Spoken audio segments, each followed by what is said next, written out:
السلام عليكم ورحمة الله وبركاته. بغيت خوتي المغاربة كلشي بارطاجي هذا اللايف. غادي نتكلم يعني باختصار في الأحداث الواقعة واللي ما كيعرفوش الناس على جينيراسيون زاد والتوجه ديال جينيراسيون زاد. كما لا يخفى عليكم الناس الآدميين اللي كيسيروا هذه المجموعة هذه ما كيبغيوش يبانوا للعلن، هما مجرد يعني فو كونطاج كيف نقولوا حنايا، كنتعاملوا مع المجهول اللي كيبروا هذاك الأمر هذا ذلك التبرير ديالهم، ولكن حنا من حقنا المغاربة أننا نطرحوا تساؤلات، والتساؤلات خصوصا بعد ما دخلتها كثير من الريبة. في البدايه تصادفوا بعض الناس من بينهم الدكتور رشيد العشعاشي وتكلم على يعني كيفاش خصو يتصلح التعليم وكذا، وكما لا يخفى عليكم اللي كيفهم يقرا ما بين السطور كيعرف يعني التوجه والايديولوجيه ديال هاد الناس هادو من خلال ذاك البودكاست او غيره.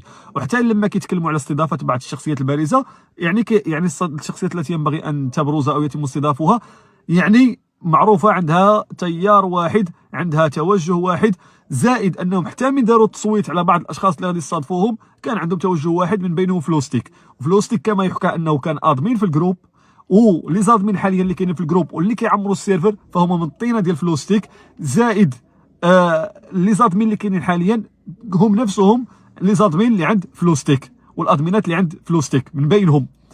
وهذا فلوستيك راه معروف ميستر شلهوب كيف كيقولوا له الاخوه المغاربه، هذاك ميستر شلهوب معروف انه شلاهبي كبير، معروف انه المخلص، مسترزق كبير، مسترزق وتاجر كبير. عموما نرجعوا للخوت كيفاش كيبدا هذا الشيء هذا. حنا عطيناكم واحد الحيتيات على هذا التوجه هذا. ملي شفت انا هذا الامر هذا من حقي كمغربي نتساءل وقلت الاخوه ما تزربوش، هاد المطالب هي عادله ومشروعه، ولكن ما يجيش واحد يأدلجنا ويبردعنا باسم النضال وباسم المطالب العادله ومشروعه وباسم يعني تحسين الصحه وتحسين التعليم. هذه مطالب من حق المغاربه، والمغاربه هم اللي خرجوا للشارع. على فكره المغاربه ماشي خرجتهم شي جهه معينه، اليسار الراديكالي اللي مور هذا الشيء هذا كما لا يخفى عليكم ما يقدرش يخرج سميه للشارع ولا الف للشارع. المغاربه هم اللي خرجوا، ماشي خرجهم شي واحد اخر. المغاربه خرجتهم المطالب العادله والمشروعه. نزيد نكمل في كلامي. فهذا التوجه هذا الوحيد اللي باين. من بعد بقينا كنطرح بعض التساؤلات، علاش اسيدي الخطابات ما كتبداش او البلاغات ديال المجموعه ما كتبداش بسم الله الرحمن الرحيم؟ انا اللايفات ديريكت كنتفاعل مع عباد الله وكانت كتوصل عندهم ومراقبينها، فكيتم التفاعل معها مباشره. الغد كيتم واحد الرساله فيها مجموعه من المطالب كتبدا بسم الله الرحمن الرحيم. انا ديك الساعه فهمت وبزاف الناس فهموا. من بعد قبل بداو يخططون، تمت الاستضافه ديال رشيد، ومن هنا كنطرح التساؤل. رشيد خرج مع فلوستيك قبل وقوع هذه الواقعه هذه بايام يعني باسابيع قليله. هو فلوستيك ما نعرف شنو كان التنسيق بيناتهم في الخاص. من بعد لي سيرفر اللي كيكونوا في الديسكورد معروف شكون كيستهلكهم، معروف شكون كيعمر فيهم، ومعروف كيف يتم استقطاب القاصرين في ديك لي سيرفر ديال الديسكورد. يعني على الفكره انا راه كنت في الديسكورد سابقا، راه شي عامين ما دخلت للديسكورد، وبعض كثير من الناس كينتحلوا الاسم ديالي والصفه ديالي، وانا ما عندي حتى شي حساب حاليا في الديسكورد. والناس اللي عاشوا في الديسكورد كيعرفوا كيفاش كيتم استقطاب القاصرين وكيفاش كيتم ادلجتهم في تيار معين في سن 15 سنه في 14 سنه، كيفاش اللعب على العقول ديالهم انطلاقا من لي جيمرز والعالم. راه الناس عارفين هذه القضيه هذه. الناس اللي كيعمروا ديك لي سيرفر ولا هذاك النيت معروف التوجه ديالهم وكيفاش دايرين، زائد انهم خافين الهويه ديالهم رغم انهم بعض الاشاعات يعني تشاع وهي في الحقيقه قريبه للواقع اللي كيعرف بعض الاصوات وكذا. عموما بعض التصرفات الانسان كيفهمها في السماء، بعض الامور الانسان كيفهمها في السماء. هذا النوع ديال الناس انا في الحقيقه كنشمهم مع كثره الاحتكاك ديالهم، غير كتكلم كنعرف انهم ساقين عليك، انهم تم داك النوع اللي سقاو عليك وقاول بوك يعني، او شلهوب وحده من جوج خدام. فبقى هذا الامر هذا يتطور شيئا فشيئا حتى وصلنا للبارحه مساله الانشاء ديال الحزب. هذا الحزب هذا من حقنا نتسائلوا كمغاربه. سي الدكتور رشيد العشعاشي اللي كان دار جروب في التليجرام جمع فيه الناس، جمع فيه كثير من الناس باسم ديال جيل زاد، وهو تكلم باسم ديال جيل زاد وقال قررنا اننا نديروا واحد الحزب معنا الناس ديال جيل زاد فيه.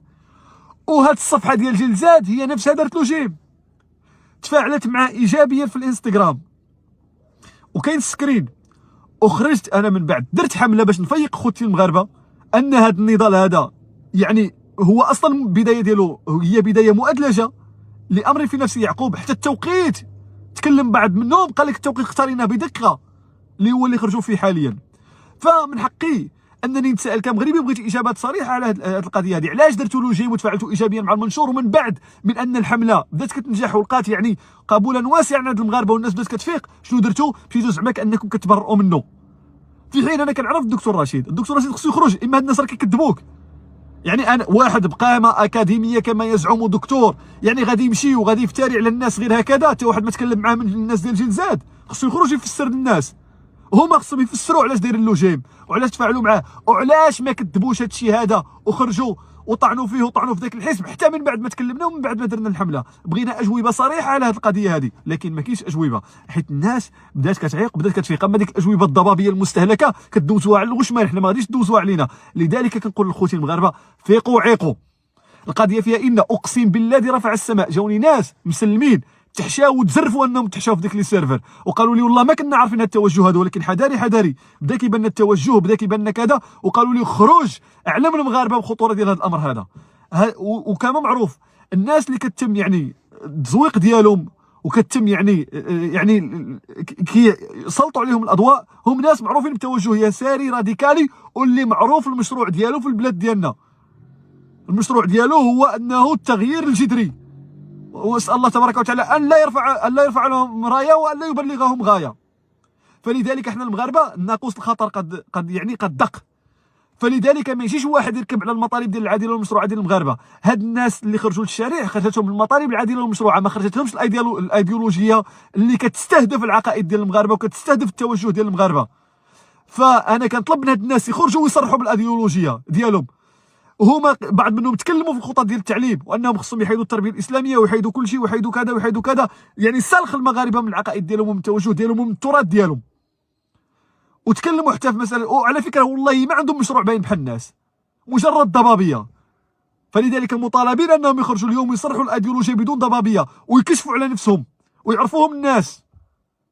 اما ديك القضيه ديال لا ما نقدرش انا نكشف على نفسي، ربما نعتقل، ربما يتم احتواء ديال هاد الناس اللي كيخرجوا اليوم واللي كيتم الاعتقال ديالهم. علاش ما كيقولكش حنا ربما نعتقلوا ما نخرجوش من كذا ما كذا؟ خصكم الان تكشفوا على الهويه ديالكم، ماشي الناس ساكنين في كندا وساكنين كذا ويتم الادلجه ديال الناس ودفعوا التغرير بالشباب. الناس مشات ضحايا رغم ان المطالب اؤكد انها مطالب عادله ومشروعه، واللي خرج المغاربه هي المطالب العادله والمشروعه. اما اليسار الراديكالي والله ما يخرج لك حتى 100 ديال الناس، ما يخرجش 100 ديال الناس، ما يخرجوش معاهم الناس، والله ما يخرجوا معاهم الناس، وما عارفين ان الناس ما يخرجوش معاهم، وعارفين ان الاغلبيه اللي كيخرجوا هما اغلبيه ساحقه مسلمه مؤمنه متشبته بدينها. فلذلك كنطالبوا من هاد الناس كفى من الضحك على عباد الله. خرجوا واعلنوا من واخا عارف انني غادي نتهاجم بعد هذا المقطع هذا كما تهاجمت النهار الاول، لانك تعايق بهذا التشلهيب هذا، ودرت تدوينه وانا عايق بهذا التشلهيب هذا وتعرضت من هجوم لاذع مع الاسف حتى من بعض المنتسبين للدعوه. لكن خلاص اليوم مطالبين هاد الناس هادو انهم يكشفوا على نفسهم ويكشفوا على المشاريع ديالهم ويكشفوا على الايديولوجيا ديالهم، لان كثير من التساؤلات يجاوبون على التساؤلات اللي طرحناها. خصهم يجاوبونا ضروري. حنا مغاربه غيورين على البلد ديالنا وغيورين على الوطن ديالنا وغيورين على الدين ديالنا. ما بغيناش شي واحد اللي يجي يقولبنا ولا يجي يبردعنا باسم المطالب العادله والمشروعه، او انه يتاجر بهموم وبمطالب المغاربه وبمعاناه المغاربه. كفى. السلام عليكم ورحمه الله.